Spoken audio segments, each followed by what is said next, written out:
Welcome once again, my friends, and thank you for stopping by to listen to an old storyteller. Today we have a story from Russia, and the title of this story is The Firebird, the Horse of Power, and the Princess Vasilissa.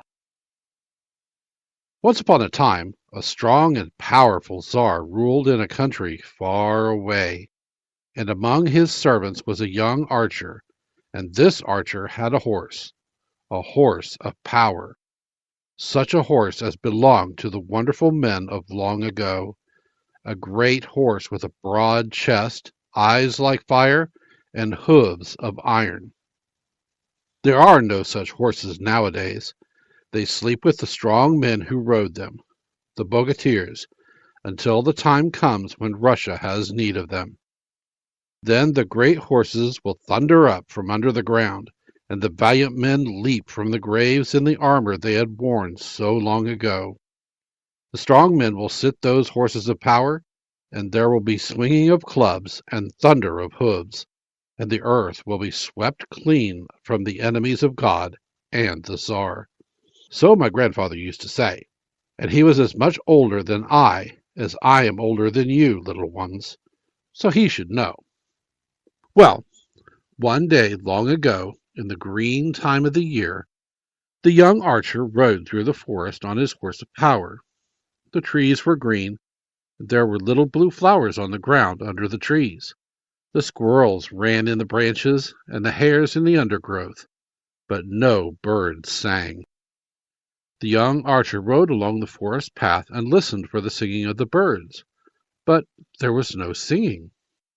The forest was silent, and the only noises in it were the scratching of four-footed beasts, the dropping of fir cones, and the heavy stamping of the horse of power in the soft path. "What has come to the birds?" said the young archer. He had scarcely said this before he saw a big curving feather lying in the path before him. The feather was larger than a swan's, larger than an eagle's. It lay in the path, glittering like a flame, for the sun was on it, and it was a feather of pure gold. Then he knew why there was no singing in the forest, for he knew that the Firebird had flown that way, and that the feather in the path before him was a feather from its burning breast. The horse of power spoke and said, "Leave the golden feather where it lies. If you take it, you will be sorry for it, and know the meaning of fear." But the brave young archer sat on the horse of power and looked at the golden feather, and wondered whether to take it or not. He had no wish to learn what it was to be afraid, but he thought, "If I take it and take it to the Tsar, my master, he will be pleased, and he will not send me away with empty hands, for no Tsar in the world has a feather from the burning breast of the Firebird."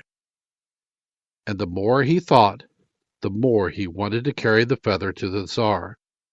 And in the end he did not listen to the words of the horse of power. He leapt from the saddle, picked up the golden feather of the Firebird, mounted his horse again, and galloped back through the green forest till he came to the palace of the Tsar. He went into the palace and bowed before the Tsar and said, "O Tsar, I have brought you a feather of the Firebird." The Tsar looked gladly at the feather, and then at the young archer. "Thank you," said he, "but if you have brought me a feather of the Firebird, you will be able to bring me the bird itself. I should like to see it. A feather is not a fit gift to bring to the Tsar. Bring the bird itself, or, I swear by my sword, your head shall no longer sit between your shoulders." The young archer bowed his head and went out. Bitterly he wept, for he knew now what it was to be afraid. He went out into the courtyard, where the horse of power was waiting for him, tossing its head and stamping on the ground. "Master," said the horse of power, "why do you weep?" "The Tsar has told me to bring him the Firebird, and no man on earth can do that," said the young archer, and he bowed his head on his breast. "I told you," says the horse of power, that if you took the feather you would learn the meaning of fear. Well, do not be frightened yet, and do not weep. The trouble is not now. The trouble lies before you. Go to the Tsar and ask him to have 100 sacks of maize scattered over the open field, and let this be done at midnight." The young archer went back into the palace and begged the Tsar for this. And the Tsar ordered that at midnight 100 sacks of maize should be scattered in the open field. Next morning, at the first redness in the sky, the young archer rode out on the horse of power and came to the open field. The ground was scattered all over with maize. In the middle of the field stood a great oak with spreading boughs. The young archer leapt to the ground, took off the saddle, and let the horse of power loose to wander as he pleased about the field. Then he climbed up into the oak and hid himself among the green boughs. The sky grew red and gold, and the sun rose. Suddenly there was a noise in the forest round the field. The trees shook and swayed, and almost fell. There was a mighty wind. The sea piled itself into waves with crests of foam, and the Firebird came flying from the other side of the world. Huge and golden and flaming in the sun it flew, dropped down with open wings into the field, and began to eat the maize. The horse of power wandered in the field. This way he went, and that, but always he came a little nearer to the Firebird. Nearer and nearer came the horse. He came close up to the Firebird, and then suddenly stepped on one of its spreading fiery wings and pressed it heavily to the ground. The bird struggled, flapping mightily with its fiery wings, but it could not get away. The young archer slipped down from the tree, bound the Firebird with 3 strong ropes, swung it on his back, saddled the horse, and rode to the palace of the Tsar. The young archer stood before the Tsar, and his back was bent under the great weight of the Firebird, and the broad wings of the bird hung on either side of him like fiery shields, and there was a trail of golden feathers on the floor. The young archer swung the magic bird to the foot of the throne before the Tsar, and the Tsar was glad, because since the beginning of the world no Tsar had seen the Firebird flung before him like a wild duck caught in a snare. The Tsar looked at the Firebird and laughed with pride. Then he lifted his eyes and looked at the young archer, and says he, "As you have known how to take the Firebird, you will know how to bring me my bride, for whom I have long been waiting. In the land of Never, on the very edge of the world, where the red sun rises in flame from behind the sea, lives the Princess Vasilissa. I will marry none but her. Bring her to me, and I will reward you with silver and gold. But if you do not bring her, then, by my sword, your head will no longer sit between your shoulders." The young archer wept bitter tears, and went out into the courtyard where the horse of power was stamping the ground with its hoofs of iron and tossing its thick mane. "Master, why do you weep?" asked the horse of power. "The Tsar has ordered me to go to the land of Never, and to bring back the Princess Vasilissa." "Do not weep. Do not grieve. The trouble is not yet. The trouble is to come. Go to the Tsar and ask him for a silver tent with a golden roof, and for all kinds of food and drink to take with us on the journey." The young archer went in and asked the Tsar for this, and the Tsar gave him a silver tent with silver hangings and a gold-embroidered roof, and every kind of rich wine and the tastiest of foods. Then the young archer mounted the horse of power and rode off to the land of Never. On and on he rode, many days and nights, and came at last to the edge of the world, where the red sun rises in flame from behind the deep blue sea. On the shore of the sea the young archer reined in the horse of power, and the heavy hooves of the horse sank in the sand. He shaded his eyes and looked out over the blue water. And there was the Princess Vasilissa in a little silver boat, rowing with golden oars. The young archer rowed back a little way to where the sand ended and the green world began. Then he loosed the horse to wander where he pleased, and to feed on the green grass. Then on the edge of the shore, where the green grass ended and grew thin and the sand began, he set up the shining tent with its silver hangings and its gold-embroidered roof. In the tent he set out the tasty dishes and the rich flagons of wine which the Tsar had given him, and he sat himself down in the tent and began to regale himself, while he waited for the Princess Vasilissa. The Princess Vasilissa dipped her golden oars in the blue water, and the little silver boat moved lightly through the dancing waves. She sat in the little boat and looked over the blue sea to the edge of the world, and there, between the golden sand and the green earth, she saw the tent standing there, silver and gold in the sun. She dipped her oars and came nearer to see it better. The nearer she came, the fairer seemed the tent, and at last she rowed to the shore and grounded her little boat on the golden sand, and stepped out daintily and came up to the tent. She was a little frightened, and now and again she stopped and looked back to where the silver boat lay on the sand with the blue sea beyond it. The young archer said not a word, but went on regaling himself on the pleasant dishes he had set out there in the tent. At last the Princess Vasilissa came up to the tent and looked in. The young archer rose and bowed before her. Said he, "Good day to you, Princess. Be so kind as to come in and take bread and salt with me, and taste my foreign wines." And the Princess Vasilissa came into the tent and sat down with the young archer, and ate sweetmeats with him, and drank his health in a golden goblet of the wine the Tsar had given him. Now, this wine was heavy, and the last drop from the goblet had no sooner trickled down her little slender throat than her eyes closed against her will. Once, twice, and again.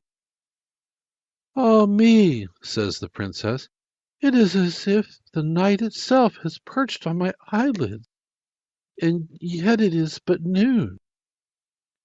And the golden goblet dropped to the ground from her little fingers, and she leaned back on a cushion and fell instantly asleep.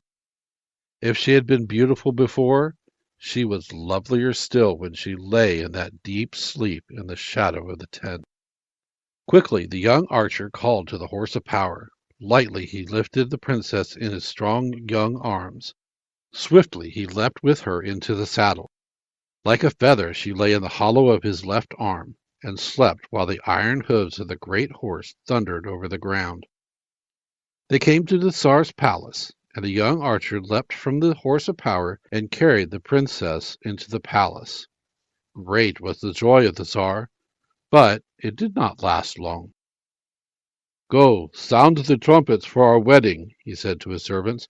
"Let all the bells be rung." The bells rang out, and the trumpets sounded, and at the noise of the horns and the ringing of the bells, the Princess Vasilissa woke up and looked about her. "What is this ringing of bells?" says she, "and this noise of trumpets? And where is the blue sea, and my little silver boat with its golden oars?" And the princess put her hand to her eyes. "The blue sea is far away," says the Tsar, "and for your little silver boat I give you a golden throne. The trumpets sound for our wedding, and the bells are ringing for our joy." But the princess turned her face away from the Tsar, and there was no wonder in that, for he was old, and his eyes were not kind. And she looked with love at the young archer, and there was no wonder in that either, for he was a young man fit to ride the horse of power. The Tsar was angry with the Princess Vasilissa, but his anger was as useless as his joy. "Why, princess," said he, "will you not marry me and forget your blue sea and your silver boat?" "In the middle of the deep blue sea lies a great stone," says the princess, and under that stone is hidden my wedding dress. If I cannot wear that dress, I will marry nobody at all." Instantly the Tsar turned to the young archer who was waiting before the throne. "Ride swiftly back," says he, "to the land of Never, where the red sun rises in flame. There, do you hear what the princess said? A great stone lies in the middle of the sea. Under that stone is hidden her wedding dress. Ride swiftly. Bring back that dress, or by my sword, your head shall no longer sit between your shoulders." The young archer wept bitter tears and went out into the courtyard where the horse of power was waiting for him, champing its golden bit.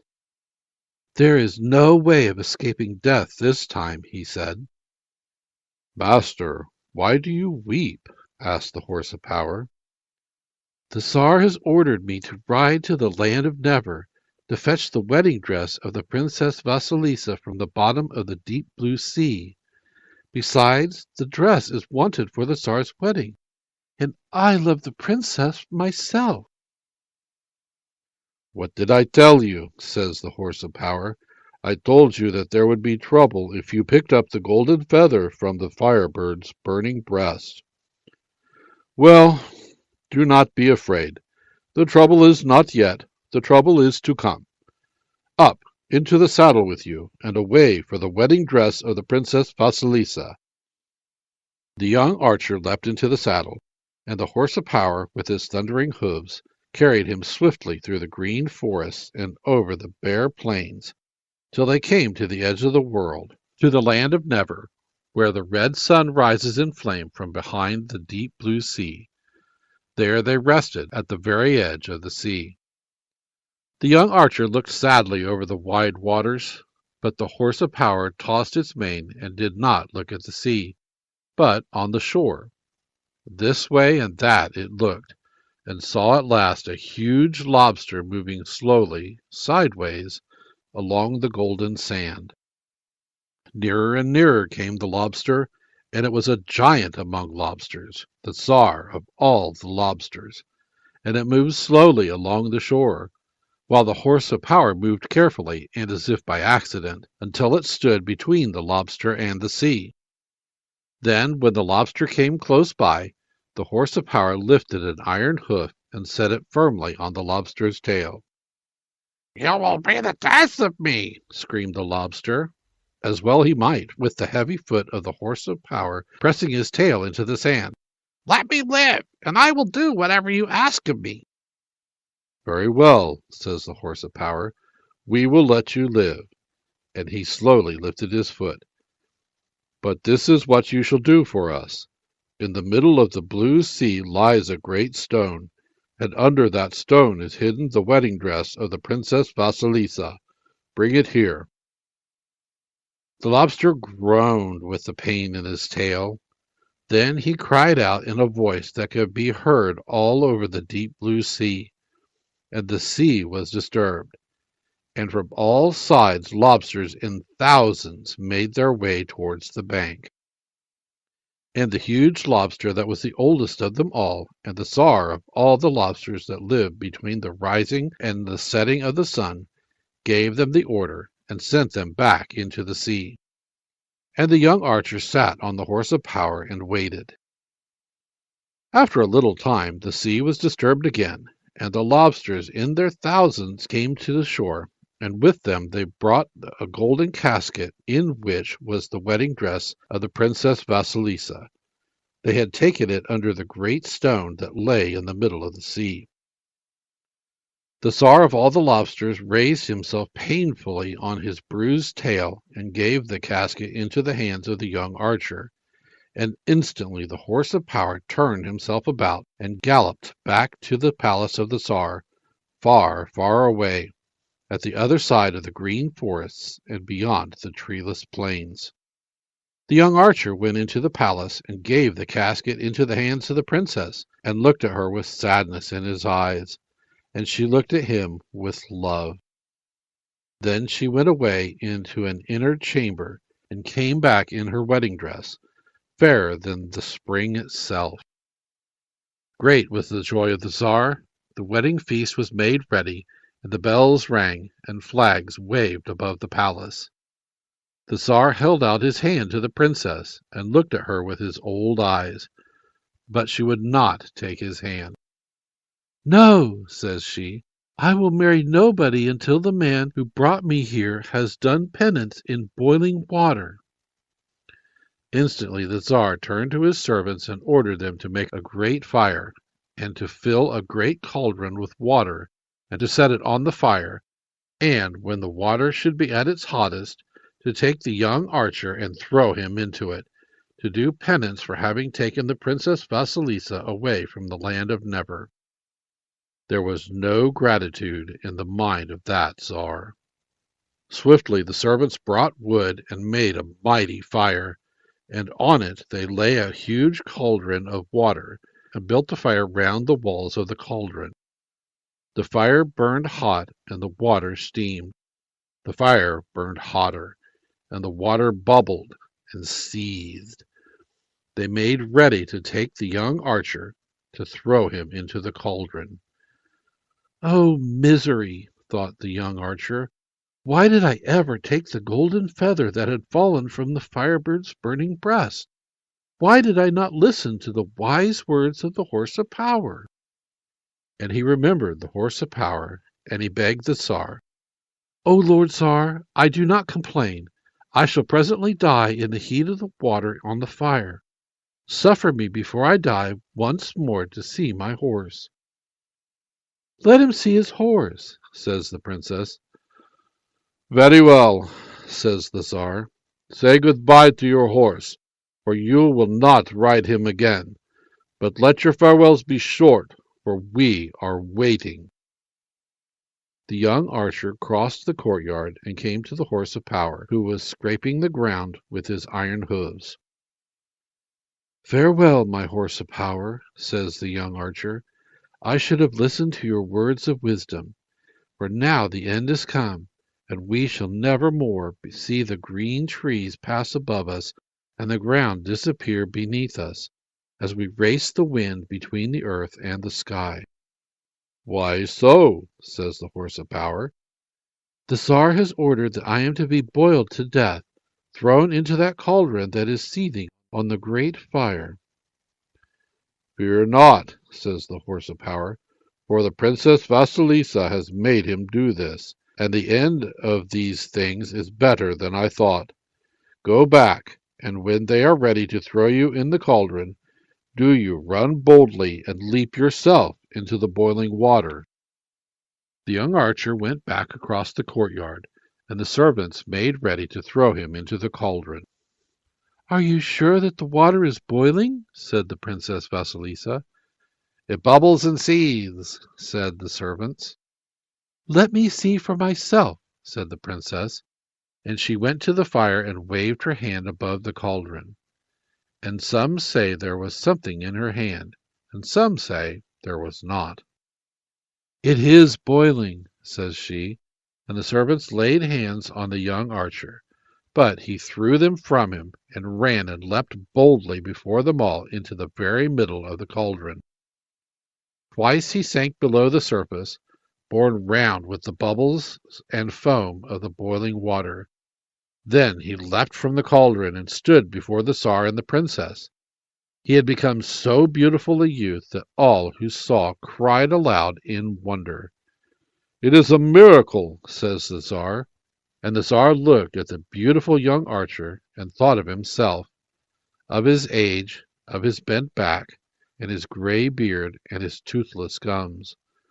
"I too will become beautiful," thinks he, and he rose from his throne and clambered into the cauldron and was boiled to death in a moment. And the end of the story? They buried the Tsar and made the young archer Tsar in his place. He married the Princess Vasilissa and lived many years with her in love and good fellowship. And he built a golden stable for the Horse of Power and never forgot what he owed to him. Thank you once again for listening to this story. If you enjoyed this story, please press that like button. Also, Please help an old storyteller out by subscribing to my channel. The next story will be posted in a few days, so until then, may your story continue to be a good one.